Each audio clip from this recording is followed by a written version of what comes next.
So lab 10 goes over PCR, which stands for polymerase chain reaction. And that is a mechanism that amplifies DNA. And what amplification means is copying. Essentially, it's a technique that copies DNA. So given a piece of DNA, given the DNA polymerase, the primers, the nucleotides, putting it all in a test tube, the reaction should proceed the same way as it would proceed inside the cell. That's the idea behind PCR. Okay, so yeah, the uses, we use it to identify DNA belonging to pathogenic organisms, for example. And that's the way that it's going to be used in the exercise. So the kinds of things that the list of reagents that we need for PCR, remember the enzyme we're going to be using is DNA polymerase. And as you remember, DNA polymerase cannot start replication, it can only continue it. So we need to provide primers.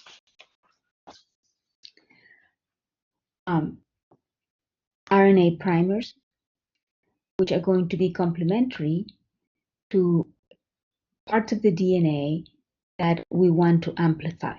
So obviously, if you want to amplify a piece of DNA, you have to know something about that piece of DNA. You have to know some sequence of part of that DNA in order to know what primer to put into the PCR machine. So the primers in this case are going to be complementary to these sequences at either end of the DNA molecule that's going to be amplified. Okay, so primers need to be added. Nucleotides, deoxyribonucleosides, and notice that the nucleotides given are triphosphates, and they're going to have 3 phosphate groups. This will be the equivalent of an ATP, GTP, CTP, and TTP, which means that each one of these molecules have an energy bond to them, carrying with them not just the building block that needed to build the new piece, the DNA copies, but the needed for the reaction. Okay, so that's another reagent needed. Then we need the DNA polymerase.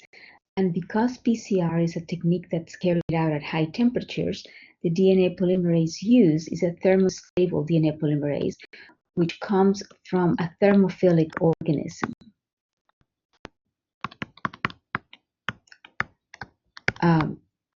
The DNA polymerase from a thermophile needs high temperatures to work properly. So the TAQ stands for Thermophilus aquaticus, which is the name of the bacteria from which we harvest the DNA polymerase. So this is the anabolic enzyme that is going to synthesize the new strands of DNA. Again, the reason why we need a thermophilic or a DNA polymerase from a thermophile is because PCR takes place at high temperatures. Okay, there we go, Thermus aquaticus. All right, so the PCR is conducted inside a machine called a thermocycler, which is going to take the reagents through the steps needed for replication. These 3 steps are the naturation of the DNA, which is conducted at high temperatures. The naturation means that the hydrogen bonds are going to be broken and the DNA strands will be separated. So if we start out with 2 DNA strands, to which the primers will be added, at 90 degrees centigrade, the 2 strands are going to separate.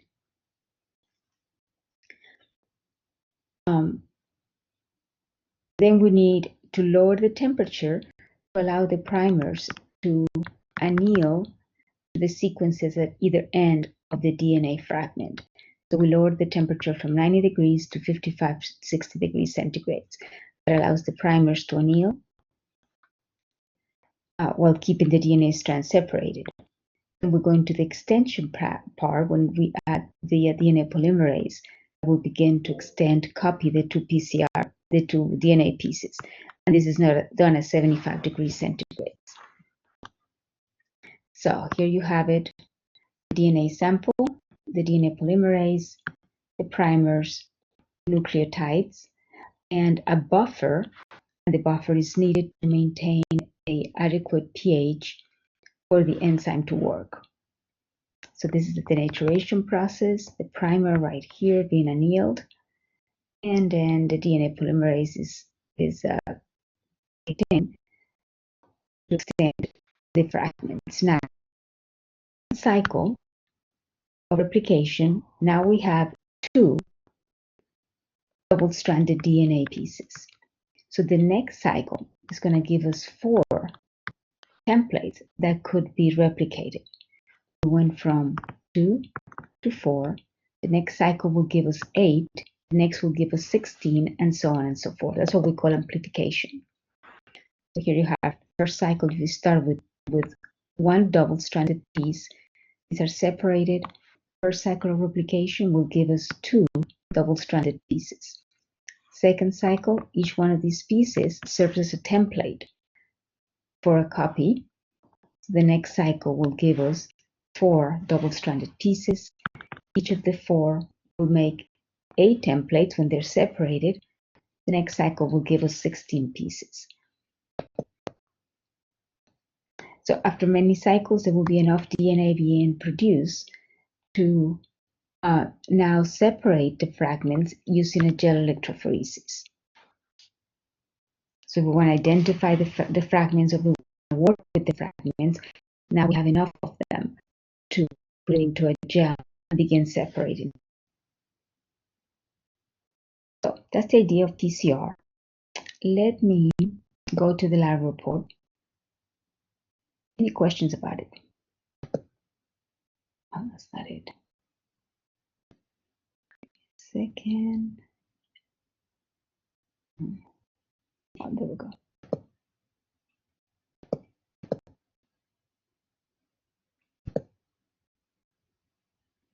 Okay, so the first part of the lab report just asks you to, yes, lab report 10. This is the lab report, correct.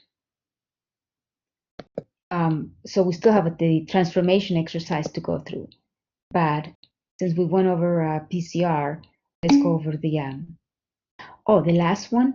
Yes, it is. This is the last lab report, unless you want to do number 11, which is optional. Number 11 allows you to drop the lowest grade from lab reports 1 through 10. So yes, this is the last one. Oh, yeah, those are the different exercises. The unknown are different. Those are, so we'll go over the unknowns. We can go over the lab report 11 and the unknowns. At least there are two exercises that are unknowns. I think one is called unknown and the other one is called medical microbiology. So we'll go over lab report 11 and one of those 2 exercises next time. So yeah, those. So what we have left would be lab report 11, which, by the way, lab report 11. So it's just a lab report. So lab report 11, unknown microbiology and medical microbiology. Both unknown microbiology and medical microbiology do have a lab report. I mean, a virtual lab. So we'll go over those in subsequent weeks, and that's the last thing. That's as far as lab reports. This number 10 is it. The other 2 things that we have left do have a report, but they're not considered lab reports. They're considered assignments. So we'll go over those next week.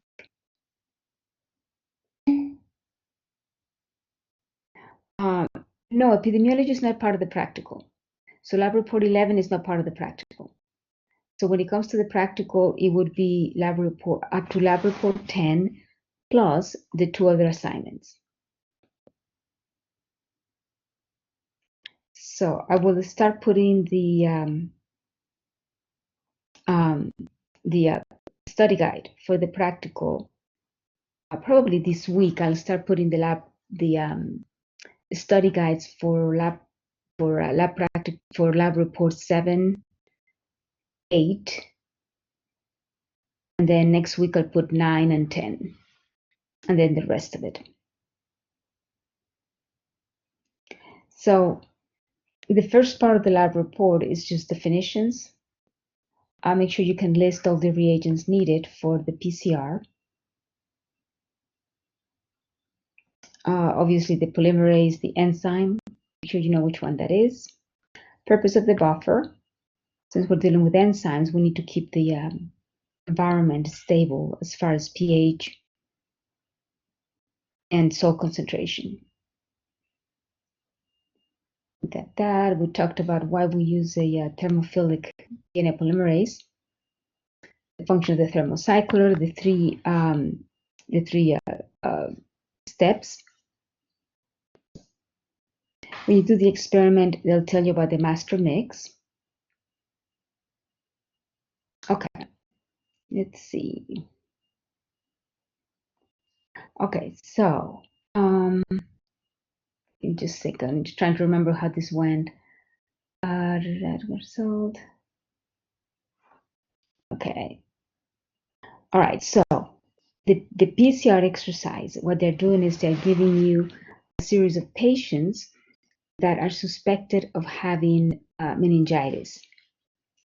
And you're supposed to run the PCR, then run the gel after doing the PCR, and determine which patients have meningitis.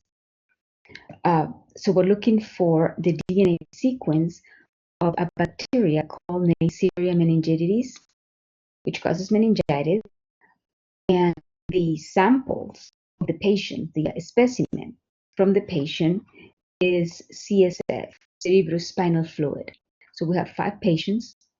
The cerebrospinal fluid of the 5 patients has been retrieved, and they are going to be, a PCR will be run on each one of those samples to amplify the DNA of the bacteria we're looking for if it is present in the CSF.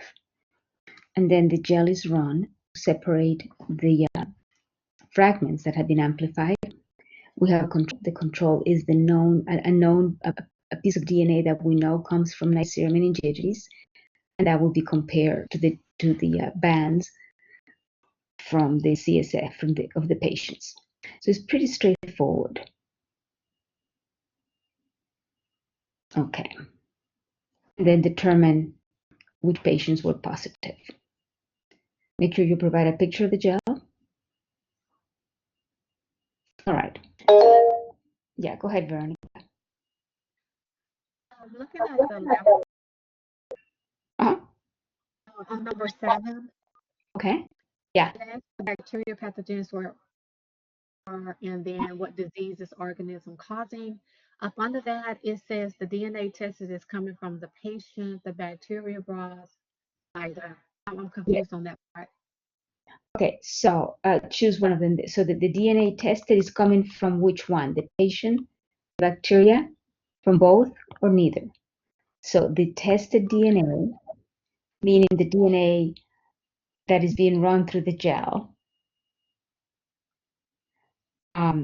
So we have retrieved the CSF from the patients, and in the CSF from the patient, there may be pieces of DNA that we're going to amplify. It's the DNA that we're looking for, which will be found in the CSF of the patient. Are we looking for patient DNA, bacteria DNA from both, or neither? Does that make more sense now? Okay. And okay, all right. So the idea of what we're doing is we want to know if the patients have been infected with a bacteria called Neisseria meningitidis. And it's not working, so I can, for some reason it doesn't want to write. Okay, so N meningitidis is the bacteria we're looking for. If a patient has the disease, it will have DNA of the bacteria in the CSF. So we take the CSF of the cerebrospinal fluid of the patient, and we run the PCR on it, trying to amplify the bacterial DNA if present. Then we take whatever DNA has been amplified from the patient, if any, be any amplified, and we run it through the gel. And we will compare the bands that we get, the DNA bands, from a known control of Neisseria meningitidis. So the DNA that we're looking for, is it the patient DNA? Is it the bacterial DNA? Are we looking for both patient and bacterial DNA, or neither? There you go. Exactly. Yes. Correct. Yeah. So it's actually a pretty straightforward exercise. Okay, the second thing we do is actually transformation. And this is something we talked about in chapter 8 a few weeks ago.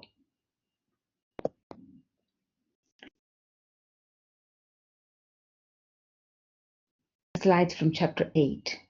Here we go. So transformation was one of the mechanisms that bacteria could use to attain diversity. We looked at transformation, transduction, and conjugation. So this exercise is going to look at transformation only.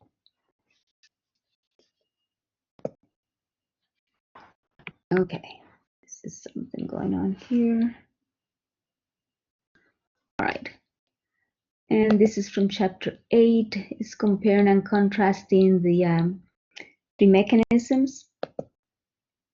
Now, transformation essentially was the mechanism that took a cell that was made competent, and a competent cell is one that can take up DNA from the environment. So transformation needs a competent cell.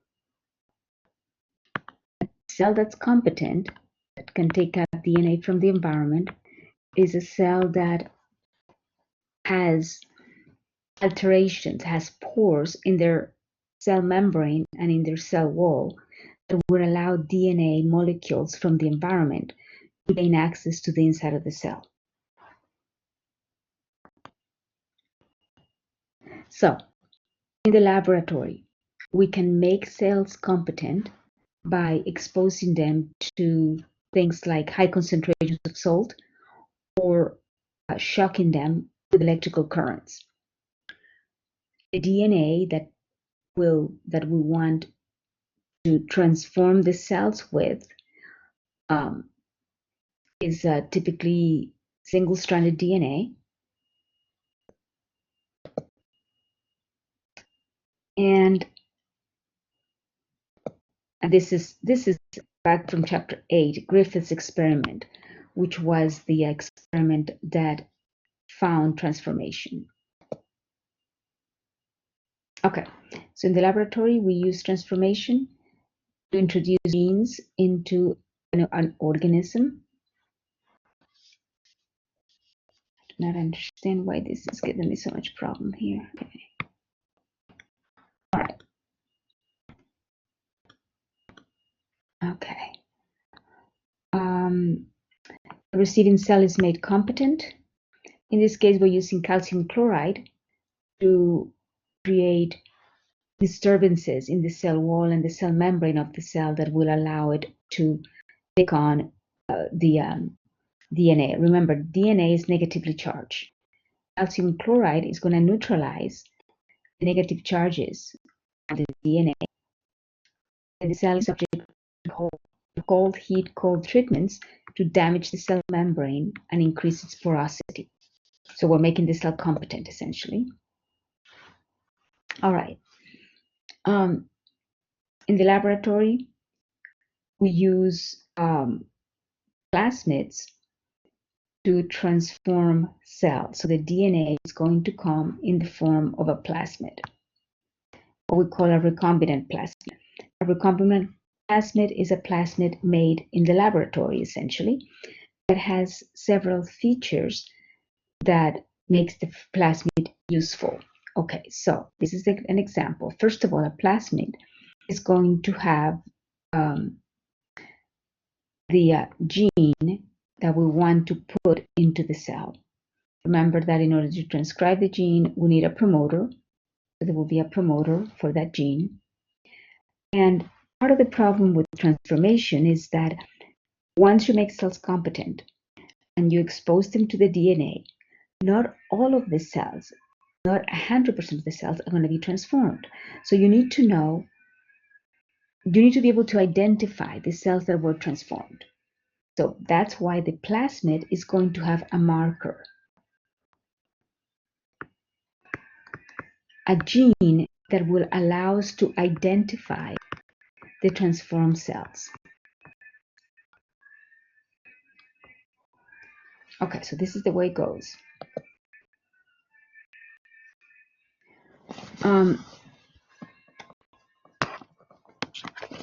So in this case, the gene that we're going to transform the bacteria with is a PGLO gene, or a plasmid called the PGLO plasmid that has a PGLO gene. The PGLO gene codes for a protein that is going to make the bacteria glow, like a fluorescent glow. The plasmid is also going to have a marker gene that will make the bacteria resistant to an antibiotic. The antibiotic is ampicillin. So the cells are originally sensitive to ampicillin. Those cells that take on the plasmid will become resistant to ampicillin and will be able to grow in a medium that has ampicillin.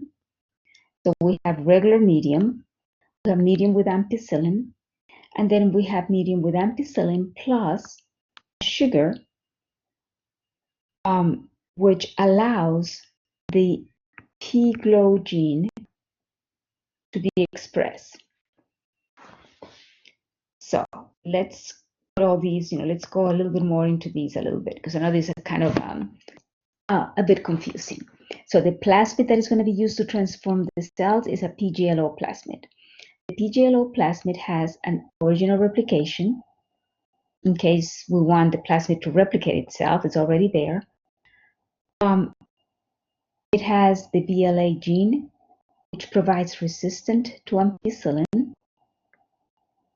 So the original cell is sensitive to ampicillin. It is killed by ampicillin. If the cell takes on the plasmid, the cell will become resistant to ampicillin. This allows the cells that have been transformed to survive in an ampicillin medium. The cells that were not transformed will die. And that way we only grow transformed cells. So we use it to separate transformed and non-transformed cells. PGF gene. This is the PGLO gene. This is the one that it comes from a jellyfish. When it's expressed, produces a green fluorescent protein. That this is the gene that we're going to introduce into the bacteria, and it will make the bacteria fluoresce. Ahead of the GFP gene, there is a regulatory gene, which is the RXC gene, which regulates expression of the GPFP gene.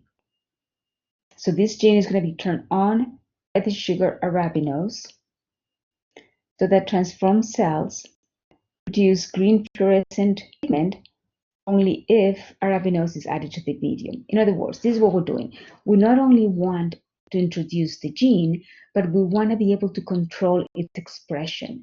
We want to be able to turn the gene on or off as we wish. The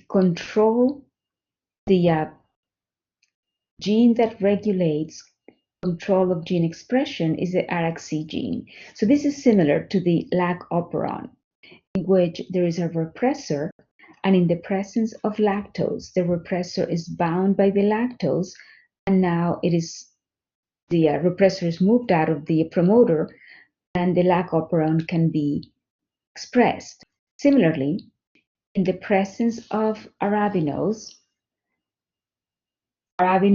is going to bind to our repressor and allow for the GFP gene to be expressed. So let's go over the exercise of what we're doing with all these. Let's go back to it really quick, find it. Okay.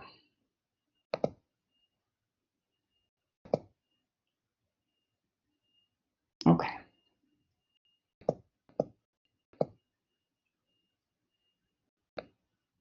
All right, we got the PCR part of it.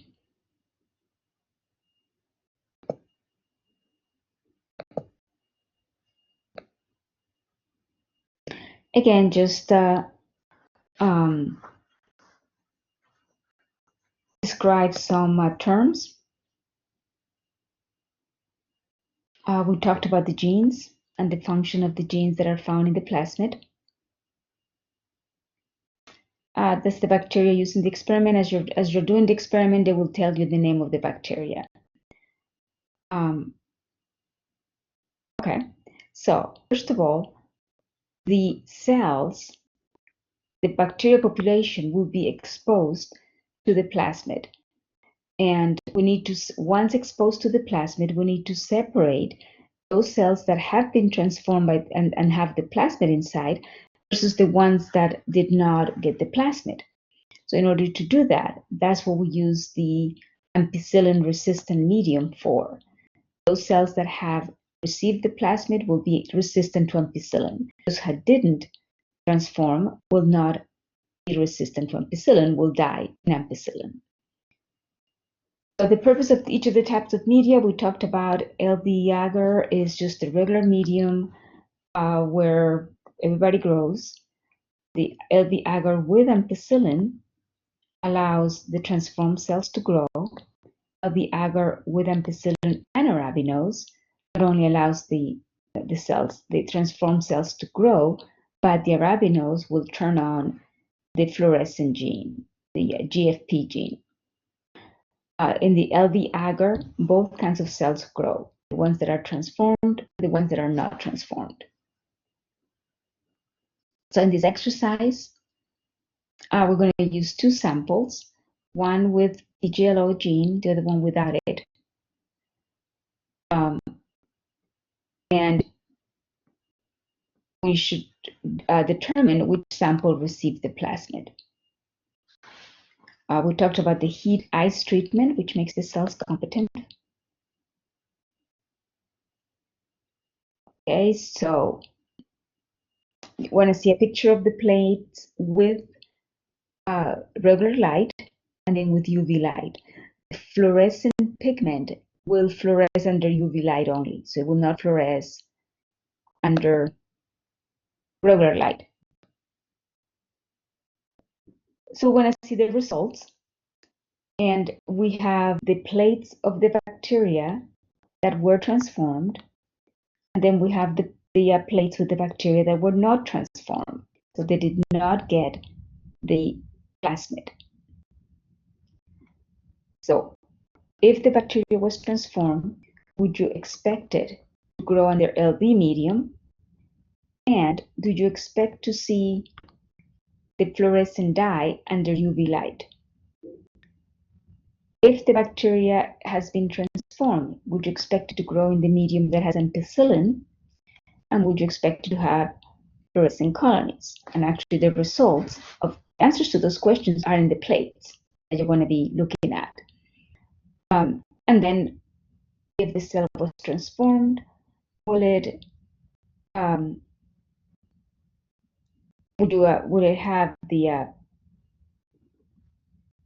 would it be green under visible light with the plate that has the LB, ampicillin, and arabinose, or will it be green when it has the UV light? PGL negative are the plates that did not receive the plasmid. So we just see growth with LB medium of these cells. We just see a fluorescent dye, fluorescent colonies under LB medium. We just see growth with ampicillin in a medium with ampicillin of these cells that were not transformed. And will there be anything on the plate that has the LB amp and arabinose?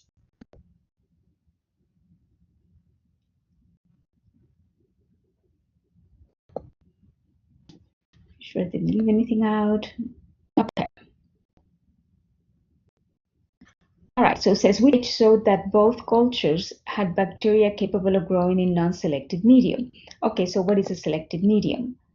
A selective medium is a medium that has something more than just the medium. So a medium that has ampicillin would be a selective medium, because in that medium, only the resistant to ampicillin bacteria can grow. So which plate allows everybody to grow, regardless?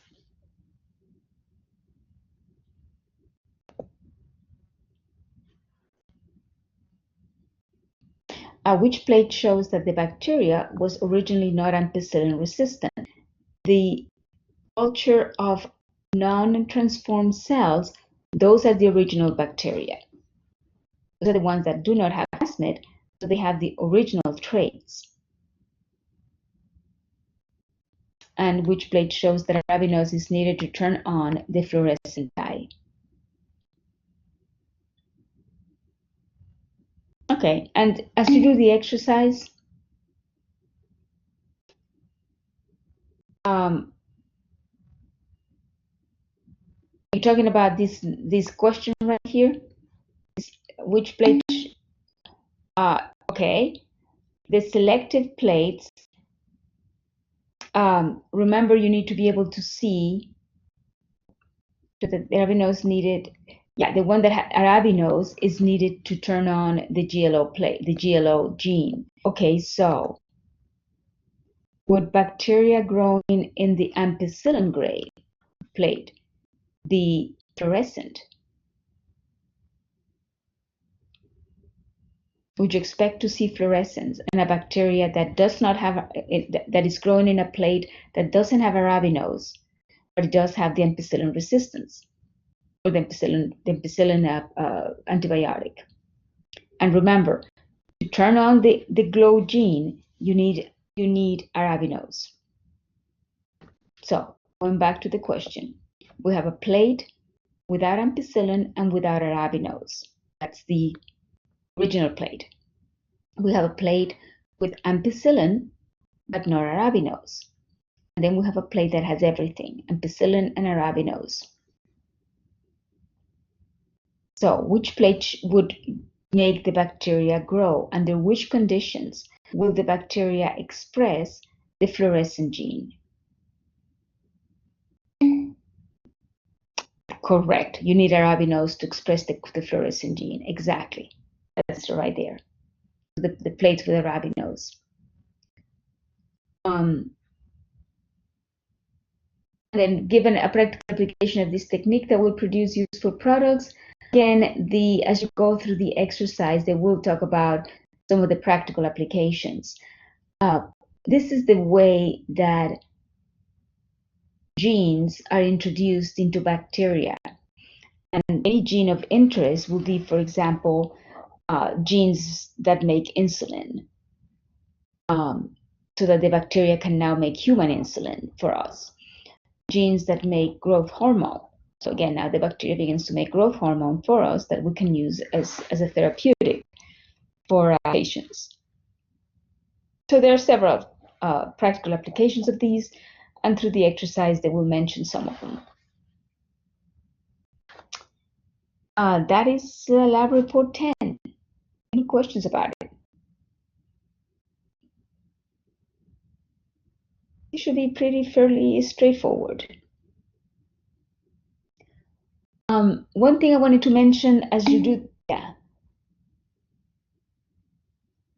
yeah, sometimes it happens when you're having problems. The best thing to do is just turn it all off and start again. And I know it's annoying and it's just kind of wasting time and all that, but that is the best way. It's to reboot the system, is to go ahead and turn it off and do it over again.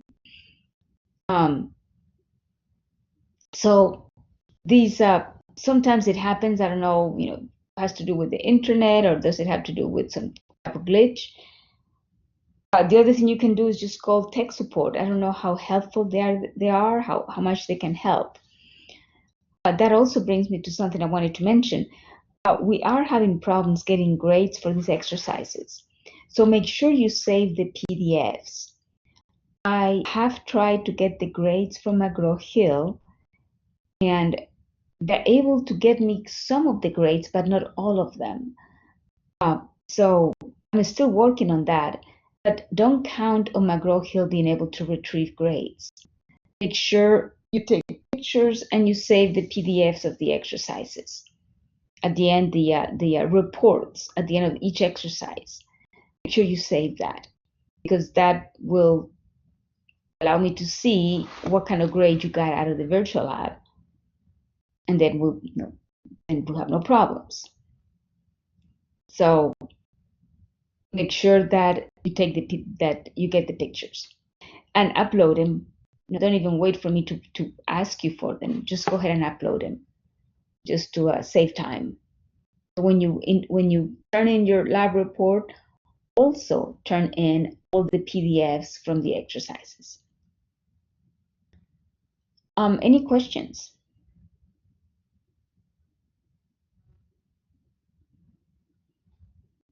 Okay, so we can meet on Thursday to go over chapter 14.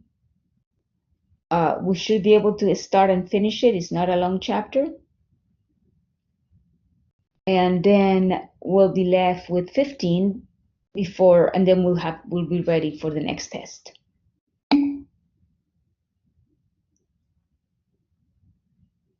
Yes, I will be available through questions. When you ask a question on GroupMe, make sure that you send the question directly to me. And yes, absolutely, I will be. So yes, if you're doing the exercises and you're having problems or you have a question, just send me a message in GroupMe. Absolutely, yeah, that's a good idea. Any other questions? Correct. Yes, that will be fine. You can private message. You can do it in the group, and if you put my name, like the question is for me, then I will pay attention to it. Otherwise, I pretty much ignore them. I don't look at it. So if you put my name at the beginning, then I'll know, oh yeah, this is for me. I'll go ahead and read it. So either private message, or if you want to just do it in the regular, that's fine. But just make sure that you say, this is for me.